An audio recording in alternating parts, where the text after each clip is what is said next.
This morning on GMSA at 9, it's been just over a week since legendary businessman Red McCombs passed away at the age of 95 here in San Antonio. He's being remembered this morning. Max Massey is standing by with the latest. We'll hear from him in just a few minutes.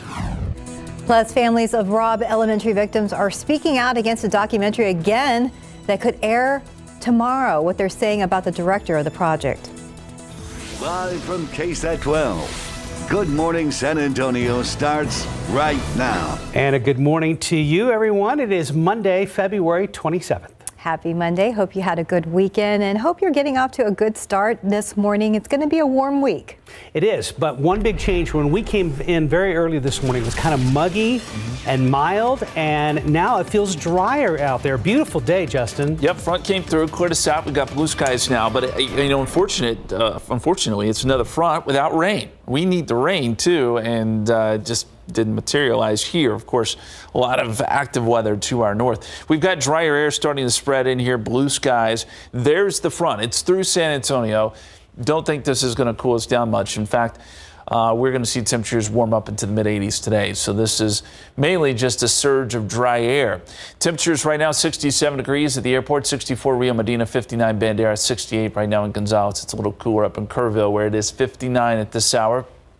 KSAT 12-hour forecast. We're going to make it up to 77 by noontime. Sunny to mostly sunny skies, and there's your high. 86 this afternoon. Northwesterly wind anywhere from 5 to 15 miles per hour. It will be a little bit gusty from time to time this afternoon, so keep that in mind. And then as we get into tonight, we'll fall off into the 70s and eventually 60s, and maybe some 50s out there too. Several things to talk about here when we're talking at the headlines. West Texas dust, well, there was a lot of it yesterday. We'll show you the wind gusts coming up here in just a second, but some of that dust pushed east. Are we feeling some of that here? Plus, we're going to look at some of the tornadoes. It was a busy day in Oklahoma yesterday. And our next storm system, will it bring rain or more fire danger? We'll investigate that as well here in just a few minutes. But let's go over to Stephen now. I know he's been a busy man this morning. How are the roads looking right now? Well, a lot better, Justin. Thank you. Let's get a quick look there. 410 at Ray Ellison. It does appear we have a stalled vehicle out there, so watch out. A TxDOT Hero truck is actually on the scene. I want to jump back to these cameras here from TransGuide. They have been all over the place because issues have pretty much stayed pretty busy throughout the morning. Unfortunately, the roads were plagued with many problems, but again, some of that has already dwindled down. Now, let's talk about what's going on here. 35 northbound at US 90. Now, this is what I would say was the biggest problem of the morning. We actually were tracking traffic that has actually improved a little bit, even though there's a little bit of a slowdown there. A pedestrian was struck by a vehicle in the early hours of the morning. Some sad news out there, but we know that he was taken to BAMC Hospital. Right now, that condition is unknown, but we are working to gather details on this story. But it did lead to some closures along 35 northbound as you approach US 90. Again, that has cleared out, but we're still seeing some of the residual slowdowns. Do you want to take a jump over here to I-10 over off the eastbound lanes near Loop 1604? TxDOT still has this crash labeled, and unfortunately, it's one of those areas where we cannot show you the scene because the cameras are really unreliable out there. But traffic moving at 6 miles per hour, so it's still a pretty big scene, I would say, at this point, because that slowdown has actually stretched a little further. Giving you a wide look at the map, we have a few crash icons that are still on the map. We need to clear those out. Nothing too concerning at this time, but don't forget, there are still several road closures taking place, so you can scan this QR code, and that keeps you up to date with all the closures that are happening right now in and around the Alamo City. So know before you go. We're going to continue to track these areas throughout the GMSA at 9, so we'll keep you guys updated. Mark. Stephen, thank you. This morning, a celebration of a life well lived. Funeral service for San Antonio business icon Red McCombs is at 10 o'clock this morning at the Tobin Center. Max Massey joins us live from outside of the Tobin Center. And Max, how does it look out there so far? Good morning, guys. It is going to be a packed house. Family, friends, loved ones lining up right now. I'm going to take a step away, show what we're looking at right now. See these lines outside the Tobin Center? We actually just saw the UT band go into the center from the side. Just saw UTSA head coach Jeff Traylor walk past us, get in line to enter as well. Now, Red McCombs, obviously a business titan in our community, and today, the celebration of his amazing life. Now, the funeral service for the business icon and philanthropist Red McCombs set for 10 a.m. The Tobin Center of Performing Arts holding the service, and we're going to be live streaming it on KSAT.com. Now, the venue also illuminated in red last week, honoring the car dealership, communications magnate, and philanthropist, also former sports team owner. So in that Facebook post, the Tobin Center stating his influence was instrumental in creating the city we know and love today. Our hearts are with the McCombs family and the thousands of residents he uplifted through his generosity. The Tobin Center will be lit red this week in his remembrance. McCombs died at his home last Sunday, February 19th. He was 95 years old, and according to a statement from the family, he was surrounded by his loved ones. Now, obviously, Red McCombs instrumental in the continuous growth here in San Antonio. We're going to be here throughout the morning again, like I said, live streaming the service at 10 a.m. We're going to go through more of the legacy that he left behind and some of the notable speakers we expect through the morning. We're going to check back in with you at 9:30. Mark, Stephanie, back to you guys. Max, thank you very much. Well, from controversy in Uvalde to a Supreme Court decision, there's a lot going on in the world as we start the new week. And we have you covered in today's 9 at 9. Families of the Robb Elementary victims are hoping to block the release of a documentary again. Rob Ed, 77 Minutes of Police Incompetence by Charlie Min was re-edited and will be released Tuesday at a theater in Uvalde for the survivors of the shooting. Last month, the families of victims spoke out against the release of the film because they say the director misled them and was capitalizing on their tragedy. The U.S. Supreme Court is set to hear oral arguments over a case involving student loans. President Biden's ambitious student loan forgiveness plan is facing two legal challenges.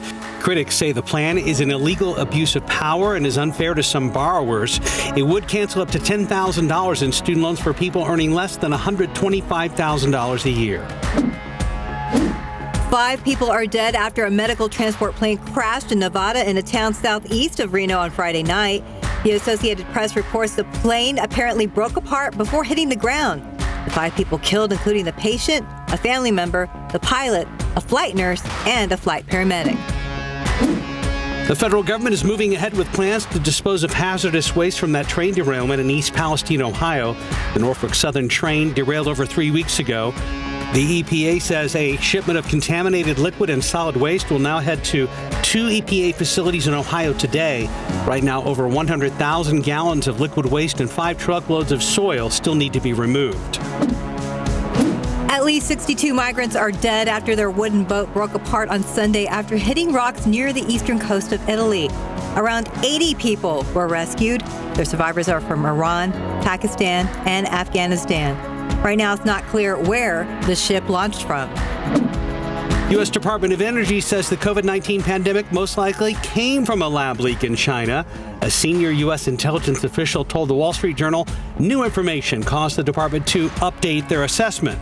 The intelligence community has repeatedly said a lack of cooperation from Beijing made it difficult to get to the bottom of where COVID came from. The threat of drug-resistant bacteria is on the rise, in the U.S. Centers for Disease Control and Prevention reporting there are limited treatments available. CDC officials say the bacteria is called Shigella, and it typically affects young children. Infections can cause a fever and serious stomach problems. Powerful storms rolled across the Midwest overnight, bringing destructive winds from the Texas Panhandle to Kansas. The same system brought rain, wind, and snow to the West Coast, stranding drivers and closing down sections of major highways. As the storm moves east, forecasters are calling for more ice and snow in Michigan, where thousands of customers were still without power 5 days after a different storm blanketed parts of the state with ice.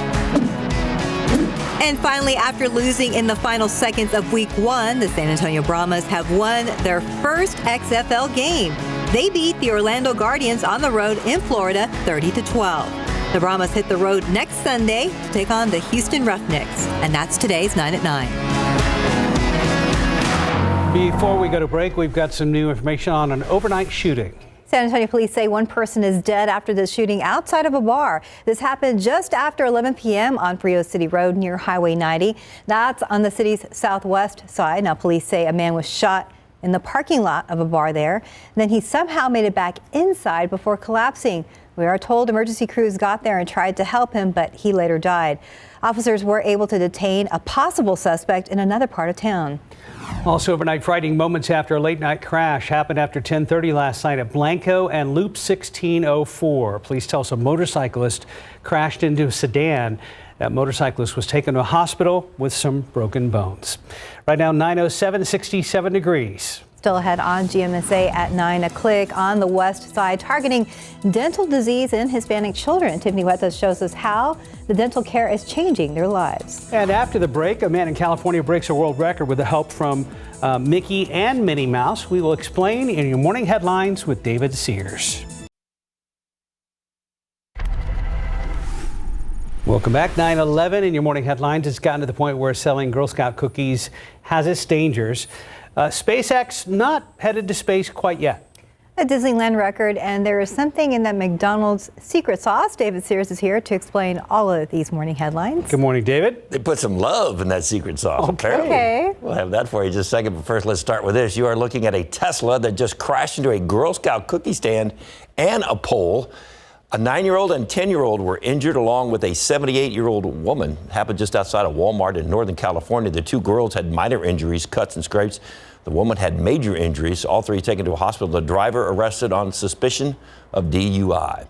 The SpaceX Falcon 9 launched to the International Space Station is going to sit right there on the ground for the rest of the day. They have had a problem with the T-TEB ignition fluid that sparks with the oxidizer and allows the engines to fire. The countdown was halted at 2:12 on the countdown clock to launch. Here's what that decision to stop launch sounded like. Dragon SpaceX with that call from LD. You are go to step into 5.100 launch scrub.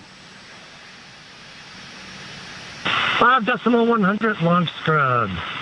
That's in work. Kind of a bummer, wasn't it? Oh, man. The next shot at a launch will be tomorrow morning at 1:22 a.m. Eastern Time. On board, two NASA astronauts, a cosmonaut and an astronaut from the United Arab Emirates. The plan is to live on the space station for about 6 months. Of course, they'll be conducting some experiments while they're there. The magic never gets old at Disneyland, at least not for Jeff Reitz.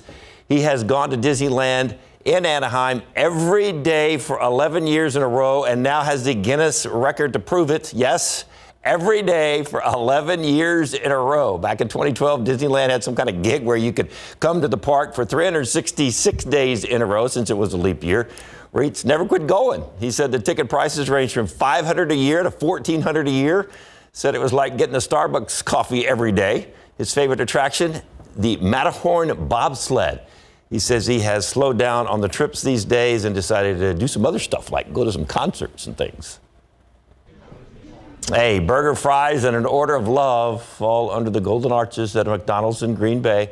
It all happened on a cold February day 27 years ago. Mark Francestina was going to go through the drive-thru. The line was too long, so he went inside. And while he was in line, he looked over and saw his future, Cindy. They smiled at each other, went on their happy ways. But then Mark chased her down. They exchanged numbers. They met at that same McDonald's every February 9th for lunch until they got married back in 1999. There were years I was like, oh, he better show up if he forgets. And no, we never have, though. We've never have. We've always just both shown up and had lunch without even reminding each other anything. They now have 3 kids, 2 grandkids, and now there is a new meaning to a Happy Meal. All right, and finally it is described, and you guys like that one, it's described as a wild horror comedy, and it clawed out $23 million over the weekend.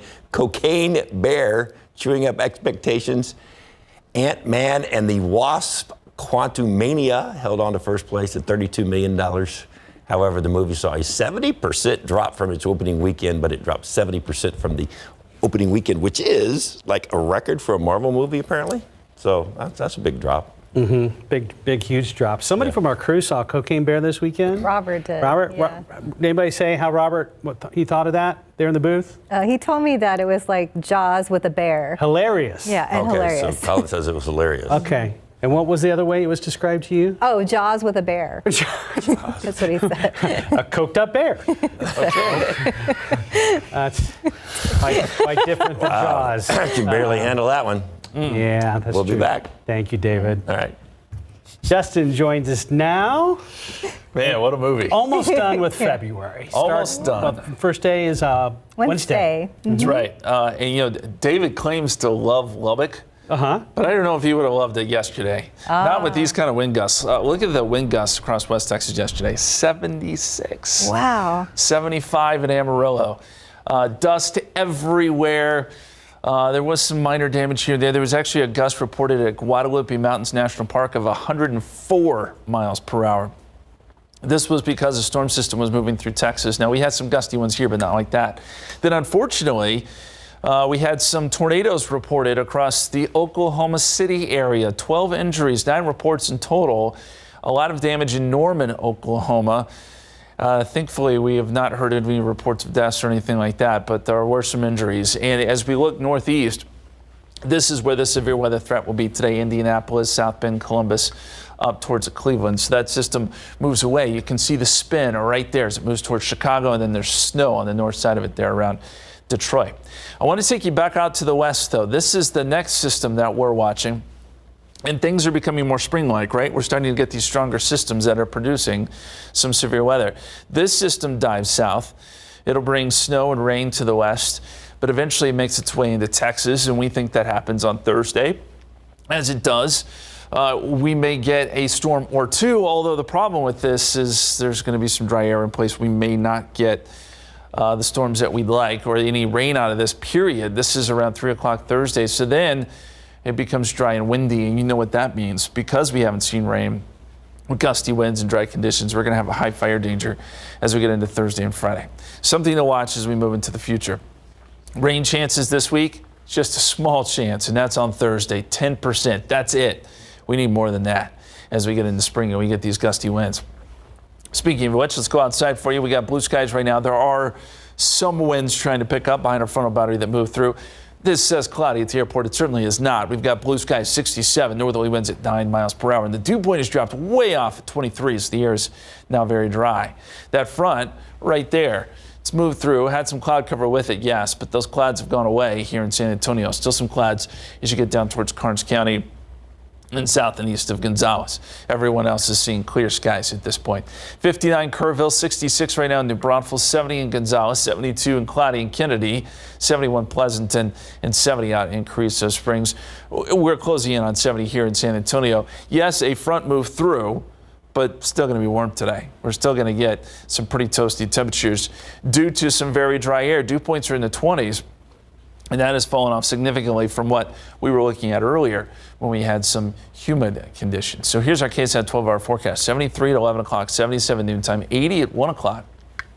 By the afternoon, we're up near 85 and then 86. That's probably our high. Northwesterly winds, I'd say 5 to 15.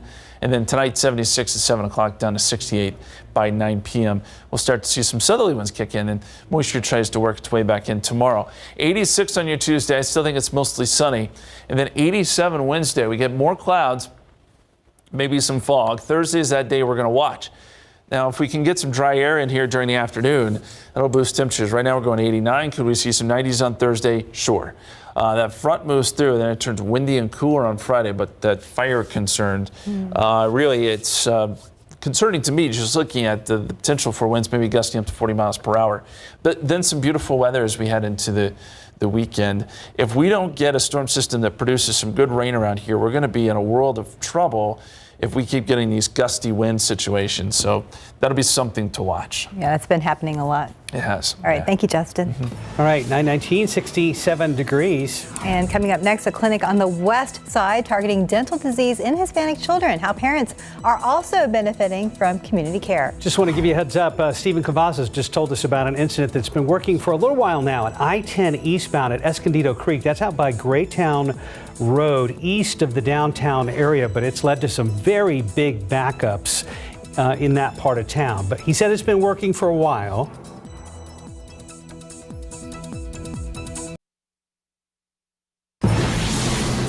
(923) February is National Children's Dental Health Month, and for about 20 years, a clinic on the west side has been providing low-cost care and targeting dental disease in Hispanic children. Tiffany Huertas takes us to this community clinic where children are getting dental care that is changing their lives. Tengo 13 años viniendo a la clínica. For about 13 years, Maria Hernandez has been bringing her children to this clinic on the west side. Yo me siento bien a gusto. Maria says she feels comfortable at the Ricardo Salinas Pediatric Dental Clinic and believes they are doing a great job. It's a place where she can afford dental care for her kids. Maria says she likes the payment plans available at the UT Health San Antonio School of Dentistry Community Clinic. The clinic has been opened on the west side for about 20 years, helping children from all over San Antonio. At this clinic, they treat children up to the age of 17 years old. It's a haven for our patients who cannot afford dental care. Claudia Contreras is the assistant clinical professor at the UT Health San Antonio School of Dentistry. The majority in this community is Spanish speaking. Contreras says the clinic is critical for the community. We do see children that come with sometimes several cavities. Caries is very, very, I want to say it's very high in some of our immigrant children that have maybe arrived 8 months ago or 3 months ago, and they don't have the care. Here, staff help parents learn more about their child's oral health. The emphasis is on that preventative, making sure that parents understand what's causing these cavities, what can we do to prevent. Teeth are so important, not just for aesthetics, but for eating, for chewing, for talking, for saving the space for permanent teeth that are underneath those baby teeth. Tiffany Huertas, KSAT 12 News. 925, about 67 degrees. It's a lot more ahead on GMSA at 9. San Antonio icon Red McCombs is being laid to rest today at the Tobin Center. Max Massey is out there live, and we're going to hear from him in just a few minutes. Plus, the Brahmas have their first win in franchise history after a road trip to Orlando. David Sears back with highlights coming up in Morning Sports. And as we head to break, a quick check of the roads with TransGuide. There was an accident that Stephen has been talking about all morning there at I-10. This is eastbound at Escondido Creek, and still a traffic mess. We'll be right back.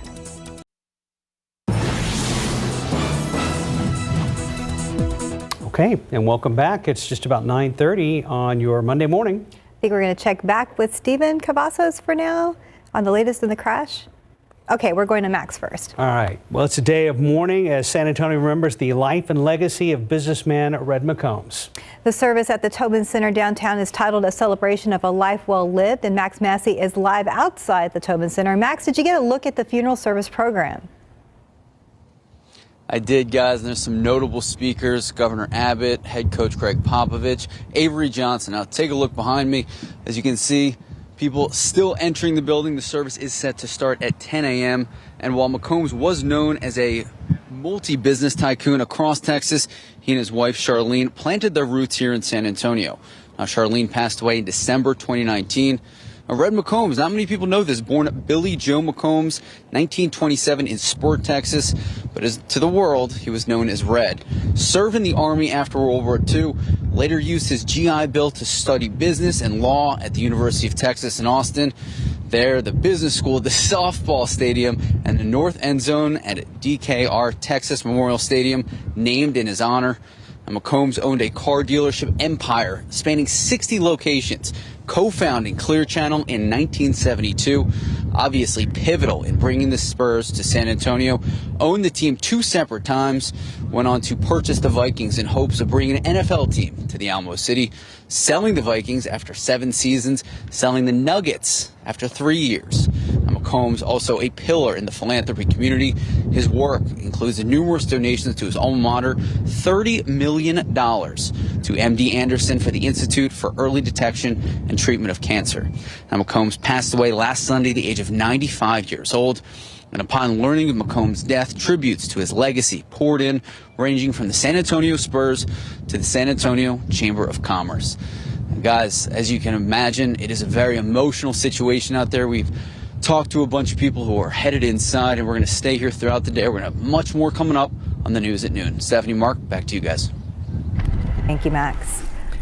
Let's go outside with live cam. 68 degrees. It's a beautiful day out here across South Texas. Nice way to wrap up the month of February. I know we have one more day to go tomorrow, but Justin is here for a look ahead at the work week. And on a pretty warm note, you look outside there, the skies look pretty clear. We're doing okay. I want to show you a picture though out of Lubbock. We mentioned those gusty winds yesterday, gusts up over 70 miles per hour. This is what it looked like.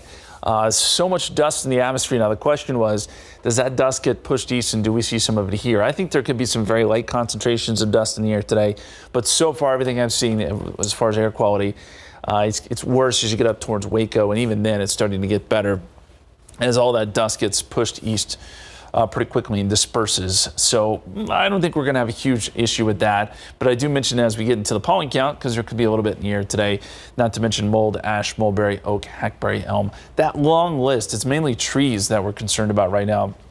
And the fact that oak is starting to jump up. We are getting into oak season a little bit early. Dry air is shoved in here behind a frontal boundary, so we've got dew points in the 20s now. Winds are starting to pick up some out of the northwest, and we'll continue to see some breezy winds today. 77 noontime. We make it up to about 86 or so this afternoon. Northwesterly winds anywhere from 5 to 15 miles per hour. And we'll see mostly sunny skies going into the afternoon. All right, let's check in with Steven now with an update on that accident. Yeah, unfortunately, Justin, things have not improved. It is a mess out there. We can call this Messy Monday for sure. Let's get a quick look at I-10 at Escondido Creek. You can see the traffic is pretty much at a standstill. That's there along the Axis Road. Mark mentioned this earlier. This crash has actually been active since just before 6:30 this morning. It's been on our radar, but what we weren't able to show you was the actual crash scene, and that is because some of the cameras out there along I-10 East are a little bit unreliable. But this shot is now showing that backup, and it's a pretty ugly one. Let's get a look there at the map. Right now, when you see a movement of traffic, it's going to be very slow out there, guys. 7 miles per hour at this time, and it's not clear how long it's going to take for those first responders to clear this up. This has not been reported as a major crash, but it could be the cleanup process may take a little while. Again, I-10 eastbound is where that crash is reported. Hopefully everyone's okay out there. Loop 410 eastbound, we do have another crash reported there at Vance Jackson Road, and you can see a little bit of a buildup as folks are making their way onto 410 from I-10. So just remember, we're starting to see a little bit more of these issues out there. Monday has just been an overall mess on the roadways, but now, just now, we're starting to see things dwindle down. So green has taken over the map again, which is what we love to see. But I'll tell you this, I don't love seeing this. I-10 at Escondido Creek. Hopefully there will be a better update a little in the next few minutes or so, but I wouldn't count on it. We're going to continue to watch this closely, and hopefully we'll see some progress soon, guys. Thank you, Stephen. This morning, an ATM was left smashed up at a Chase Bank on the city's far north side after someone tried to steal it. The attempted theft happened near a shopping center at Blanco Road in Loop 1604. That is next to the HEB Plus. Police say a passerby called police right before 4:30 this morning, saying they saw a driver in a truck attempting to pull an ATM out of the ground. And when that person couldn't, they took off. San Antonio police say the money box is in the safe at the bottom of the machine and the thief could not get to it. This morning, the investigation continues after San Antonio Fire Department EMS crews were shot at and injured. The crews responded for a call for service early Sunday morning on Bandera Road near Evers and Callahan. San Antonio police say someone drove by and fired multiple rounds in their direction. 2 of the EMS workers were hurt. Right now, it's unclear if the crews were the intended target. Once again, the families of the Robb Elementary victims are speaking out against a documentary. The documentary, Robbed, 77 Minutes of Police Incompetence by Charlie Min, was re-edited and will be released tomorrow at a theater in Uvalde for the survivors of the shooting. The film was made to highlight the events of May 24th and the months after. Last month, the families of the victims spoke up against the release of the film because they say the director misled them and was capitalizing on their tragedy. Now they're hoping to block the release of this newly re-edited version. In a statement released by Lives Robbed, a nonprofit started by 4 of the families, quote, "It's obvious that Mr. Min's intention was always to focus on the horrors of that day despite his promises of a victim-driven tribute. We are pursuing legal action in an attempt to stop the documentary's release on streaming services," end quote. UT Health San Antonio is bridging the gap in healthcare with rural communities through its mobile nursing clinic. That bus has 2 exam rooms, lab testing, tools to check your vitals, and all the supplies you'd find in a regular doctor's office. Dr. Sonia Harden is the dean of the nursing college. She started her career in rural healthcare and knows how important it is to fill the coverage gap. Over the past year, the clinic road trips have brought care to over 300 people in Bexar County, Castroville, and Uvalde, with more outreach planned. A lot of times you can't get in with a provider on the same day that you need one. And so being out in the community will allow that to occur. Amerigroup Texas, a health insurance company, gave $150,000 to support the clinic road trips. Dr. Harden says she hopes to have another bus someday to provide mental health services to rural counties as well. Right now, 9:37, 68 degrees. You're watching GMSA at 9. Up next in sports, the San Antonio Brahmas made history with their first win. We're going to have all the highlights from the road trip to Florida. Welcome back. It's 9:40. The Brahmas came back from a Week 1 loss to make history on Sunday. They sure did, and our Spurs continue to struggle on the road, especially on the rodeo road trip. David is back, and RJ Marquez is here to break all that down in weekend sports. We're not calling it struggling anymore. Okay. I'm not. I just, what are we calling it? It's called looking for the draft pick. Yes. That's not a struggle tanking, anymore. maybe? But we'll get that. We ordered that animation. I don't like that word tanking. Okay. Those guys are playing hard. Not a fan of the tanking. So we'll get to that in just a second. Yeah. But first, hey, the XFL, the San Antonio Brahmas actually scored a touchdown on the opening drive. Yeah, this was pretty cool. So the Brahmas taking the field here in Orlando to take on the Guardians, their second game ever in franchise history, and came up pretty strong here. David, you mentioned opening drive. Bam! Jack Look at Cohn, that. touchdown. And they made a couple of nice catches, these tight ends did, throughout the game. Did. That offense was working yesterday. Well, then they scored on the opening drive and then had to punt 3 times in a row. But after that, they got things going again. Look at that catch. There you go. There's another tight end. You know, getting a little feel of the action and here. There's your guy here, Here's your TJ Vasher. 1-point conversion. TJ Vasher, former Texas Tech Red Raider. Yeah, but we were talking about this a little bit earlier, David. It's interesting how, like, after that play, that conversion, they just talked to TJ Vasher on the field. The sideline reporter just went up with his microphone and just got his reaction. He was like, yeah, great throw by the quarterback. And then we got this block punt here. So Brahmas take care of action here on the road.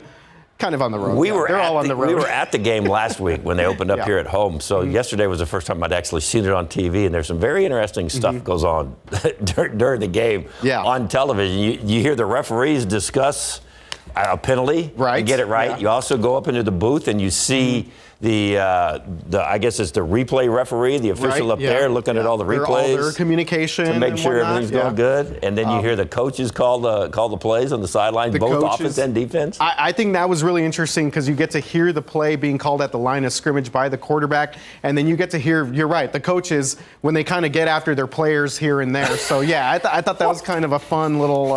If you miss the game, you got to start watching some of this stuff. The poor Orlando coach, nobody was getting near him, and he was just walking up and down the sidelines.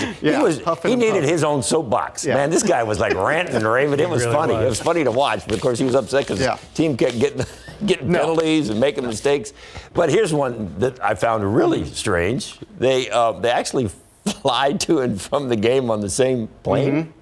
Here's I'm super excited, man. I really care more for the players.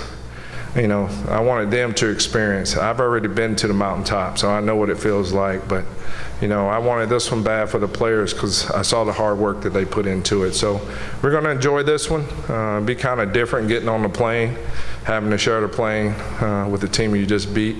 But we're not going to stop celebrating. We're going to enjoy this one. Because I know wins are hard to come by. Yeah, I mean, I think they brought some different looks than they showed last week. And I think from start to finish, the O-line did a great job protecting me. I don't know how many sacks we had, maybe like 1, but I think it was my fault anyway. So the O-line did a phenomenal job, and it was really just me just doing my job, getting the ball to the right places accurately and on time. Yeah, what do you think the seating situation is there on the plane? So if you had gotten a fight with somebody on the other team, and you get on the plane and you see him beef with someone, is that like hold him back? No, all right, y'all get a fight. And who sits in the front? Who sits in the back? Or do they sit like winners on one side, losers aisle, on the other? Someone's on the other aisle. Yeah, that would very interesting setup. Awkward. Yeah, and for people that don't know, all the 8 XFL teams are all hubbed in the North Texas area. Right. They practice there, and then they fly out to their home destinations for game day. So 2 teams are going to the same place. Might as well get on the same plane, I guess. Save some money. Save money, save fuel. You know what? The Brahmas will not have to travel very far for their next game here because they're traveling right up I-10, the Houston Roughnecks, David, taking on the 2-0 Houston Roughnecks there. I already heard some people say they wish they could move the Roughnecks to the NFL, move the Texans over to the XFL. Wow. Okay. Man, Tough times for the Texans got a good draft pick this year. That's down. And the Roughnecks actually have similar uniforms to the Texans, which I think kind of throws some people So it'd be off. an easy swap. Mark. Mark. Whoa. Oh, boy. All right, moving on to the San Antonio Spurs. They are back on the court after the rodeo road trip break, all-star break, and they picked up where they left off. Yeah, the losing ways continue here, guys. 16 in a row. Of course, we've already broken the franchise record there. And you know what? They were up in this game against Utah, and then the Jazz came back, took over in the second half, and that was pretty much all she wrote for that one. And Justin, what do you say they're going to shock the world? I think they are with one of the worst records they've ever had. Under the bus. Yeah. Wow, I just remembered that. You were talking about next season, right?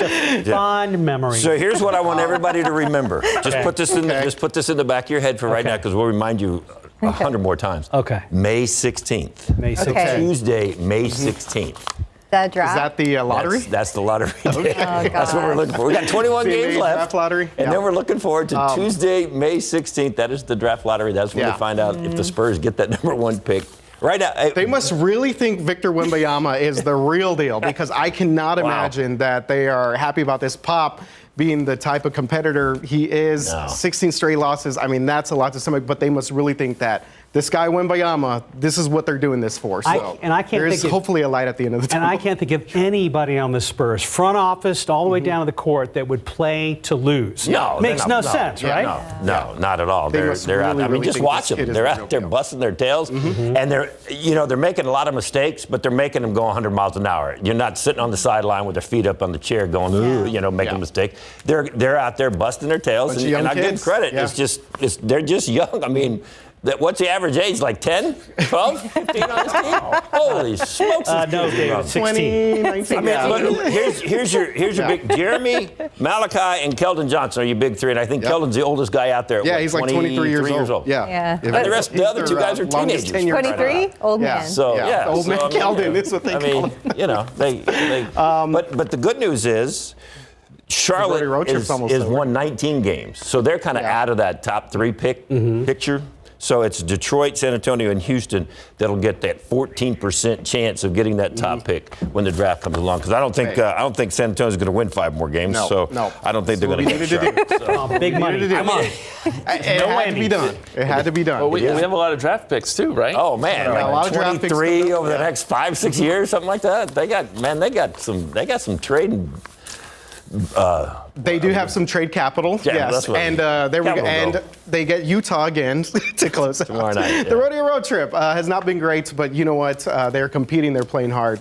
There we go. Then they get back home here for the I'm giving them all the credit in the world for getting out there and busting their tail. They're trying. Yeah. I mean, give them credit. They are trying. That's not easy. All right. They're fun to watch. Go watch them. Don't worry about what the score is, and don't worry about what the. This will all pay off. Just watch. Learn these guys' names and watch, because some of them are going to be back. Yes, sir. They're going to be ready to go. All right. Thank you, guys. RJ, David, thank you. Thanks, guys.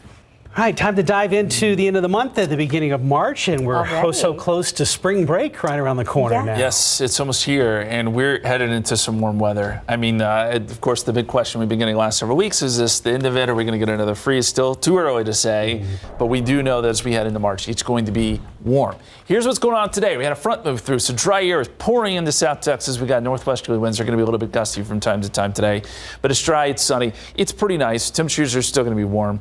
We're talking mid-80s today. Let me show you the dew point trend over the next 6 days. Very dry today, but then it jumps up tomorrow. So that could lead to a little bit of fall. We've got a couple days here of where we have some humidity, Tuesday, Wednesday, Thursday. Then we got our next system and the dry air shoves in again. So it's going to be a lot of back and forth. That's what you would expect as we head towards spring with these fronts. And I mentioned the wind gusts. We're gusting to 28 miles per hour at the airport right now. A few gusts maybe up around 30 there in Rock Springs. It's going to be a breezy day, not overly windy, but breezy. And you'll see some gusts maybe 20 to 25 around the area. As we look outside, beautiful blue skies. I don't detect a lot of dust there. We mentioned that earlier, that some of the dust out of West Texas could make its way here. It looks like most of the concentration is well to our north, but we'll keep an eye on that. Really, it's not going to be a big deal. 67 degrees in San Antonio, 70 Stinson, 68 Kelly. 67 Randolph, and again, we've got those northerly winds. Here's a look at the forecast for today. By noontime, we're in the upper 70s. By this afternoon, right around 86. Most of us in the 80s today. 88 Pleasanton, probably one of the warm spots.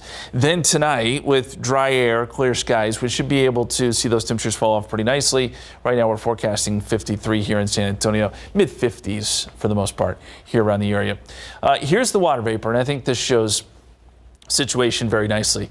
There was our little compact low yesterday that brought the severe weather to Oklahoma. It's quickly racing north and east. It's up here across the Great Lakes now.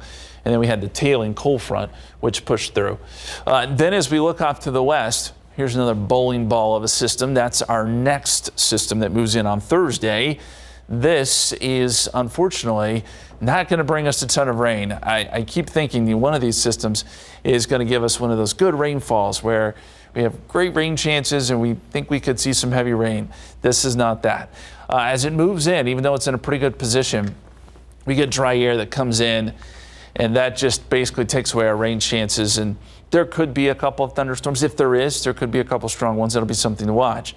But really the bigger story with this is going to be dry and windy weather in its wake. And with that situation, we know what we have to deal with, and that is a fire concern. That'll be the case late Thursday into Friday. 86 tomorrow, 87 Wednesday, 89 Thursday. And then there's that small chance of a stray storm. Otherwise, it turns windy, and it does cool down on Friday, 70. But we could see some gusts, maybe 35, 40 miles per hour. Oh, wow. Yeah. It's going to spread all the allergens around. Oh, yeah. Thank you, Justin. 9:51, 69 degrees. We'll be right back. All right, time check. We are approaching 6:55, and I am back, and I have a better update here. I-10 there, guys. I-10 east at Escondido was the shot that we showed you, where it was just an absolute mess out there. And now remember, we did have that crash that was reported sometime before 6:30 this morning. It wasn't a major crash, but TxDOT did say that it was taking a little while to clear up there, which is why we saw big backups along the access road of I-10 eastbound. Unfortunately, some of the cameras along I-10 east just past 1604 are really not really reliable. So this was the best shot that we can get, and now it's an even better shot because traffic has cleared out. We had a very busy morning on the roadways. I was really busy, and I was really keeping track with all of this with our friends at Transguide. So I want to thank them as well because they have been giving us all the shots that we need to keep our viewers informed. So a special thank you to our friends over at Transguide that are able to give us a shot of the conditions out there. This is a better shot, and we'd love to end the show on that. I know you've talked to them a lot today. Yeah, they're my best friends now. They're best friends and better news. All